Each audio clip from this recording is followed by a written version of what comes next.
qana odam bo'lishni xohlasangiz, shuna odamlar bilan o'rtoq bo'ling-da.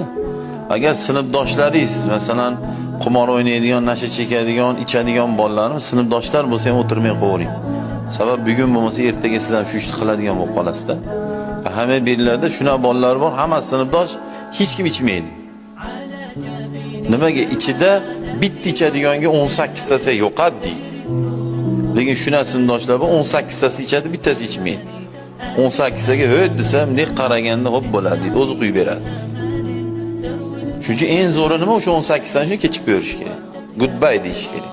Mayli to'yiga ham kelmay qo'ysin, zaksga ham chiqmay qo'ysin. Shu yoshlarda bitta fikr bor ekanda. Sinfdoshim to'yiga kelmaydi, yo'qolib ketsin. To'yiga kelmasa kelmasin. Nima o'zi to'y to'xtab qolar? Zaks qilmayman, bitta taksida borib zaks qilmayman deganda men ana zaks byuroga o'tib borib ro'yxatdan o'tishni aytmayapman, ko'chada aylanib yurishlaring bor, maqsad yo'q, aylanib yuraverasizlar.